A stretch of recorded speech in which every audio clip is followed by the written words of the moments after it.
Salam kerahiman. Hari ini kita ketemu 1 Oktober. Ada sedikit perubahan dalam susunannya. Tidak diawali dengan doa, tapi nanti doa digabungkan dengan doa penutup. Hari ini kita akan baca dari diary nomor 91. Dalam nama Bapa dan Putra dan Roh Kudus. Amin. Oh Yesusku, hanya Engkaulah yang mengetahui penganiayaan yang kuderita. Dan semua ini aku tanggung hanya karena aku setia kepadamu dan mengikuti perintah-perintahmu. Engkaulah kekuatanku. Topanglah aku supaya aku selalu dapat melaksanakan apa yang Kau minta dari aku. Dari diriku sendiri, aku tidak dapat melakukan suatu pun. Tetapi apabila Engkau menopang aku, semua kesulitan tidak ada artinya bagiku, oh Tuhanku. Aku dapat melihat dengan amat baik bahwa sejak pertama kali jiwaku menerima kemampuan untuk mengenal Engkau, hidupku menjadi pergulatan tanpa henti yang semakin hari menjadi semakin sengit. Setiap pagi dalam meditasi, aku menyiapkan diri untuk perjuangan sepanjang hari.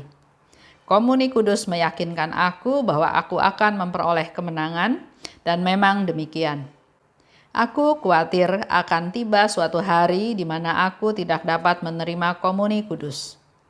Roti dari Dia yang kuat ini memberiku seluruh kekuatan yang kubutuhkan untuk melaksanakan misiku dan memberikan keberanian untuk melaksanakan apapun yang diminta Tuhan dariku.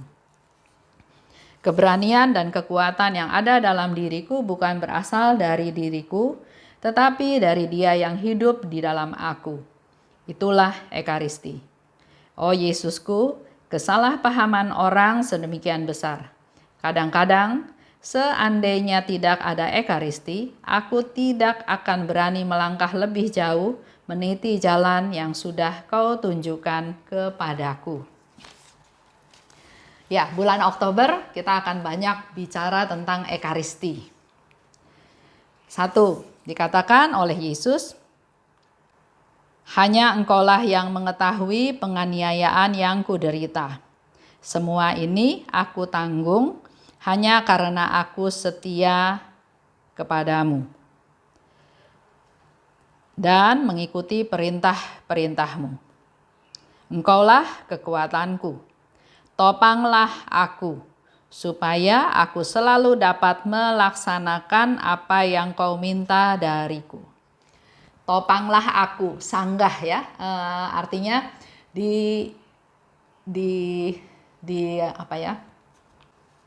disupport, didukung supaya dapat melakukan yang Tuhan minta.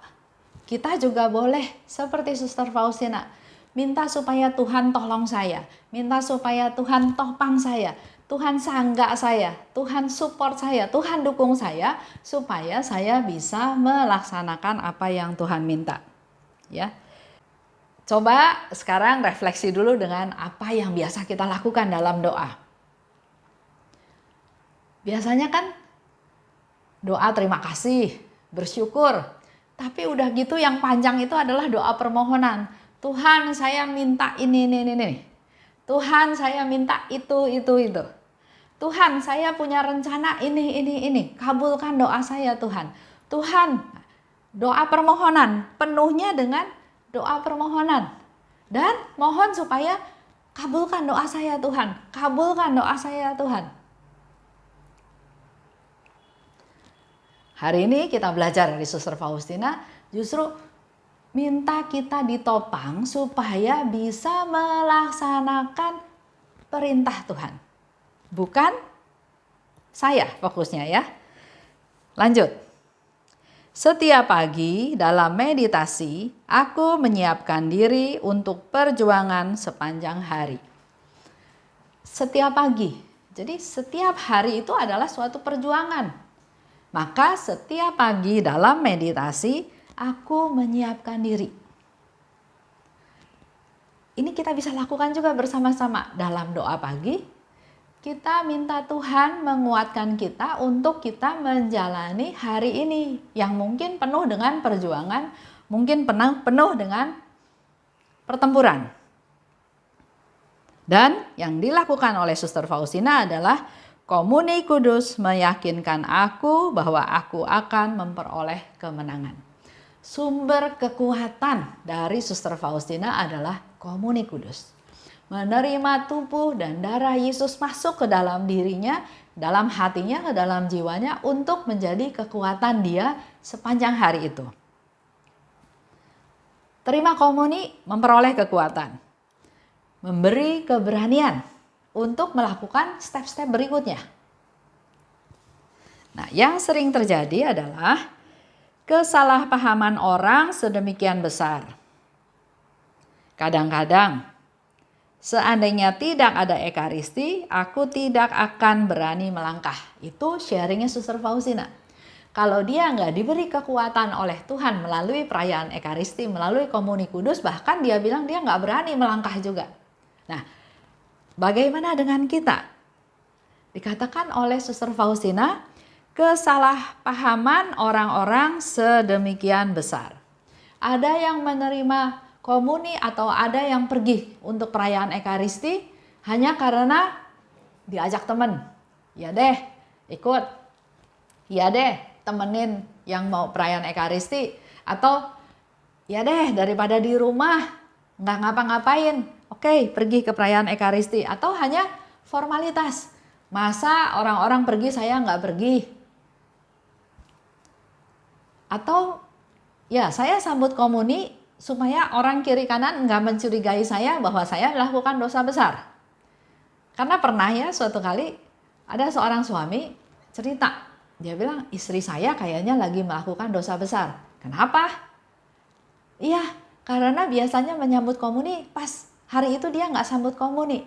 Misalnya ya, jadi banyak orang melakukan pergi ke perayaan ekaristi atau menyambut komuni kudus hanya untuk formalitas, bukan sungguh-sungguh ingin bertemu dengan Tuhan, ingin menyambut Tuhan, ingin minta Tuhan masuk ke dalam hatinya.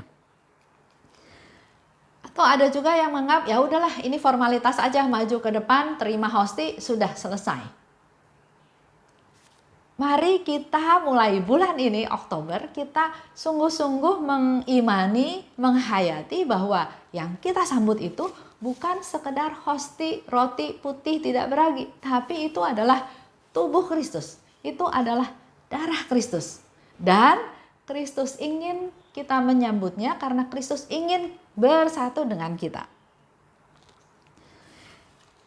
Itu sedikit gambaran persiapan, mungkin buat sebagian orang pada saat COVID-19 ini nggak bisa pergi ke perayaan ekaristi. Tapi sebagian orang yang umurnya 59 ke bawah, inilah kesempatan kalian untuk merayakan perayaan ekaristi. Menyambut Yesus masuk ke dalam hati kita masing-masing, ke dalam jiwa kita untuk membaharui hidup kita.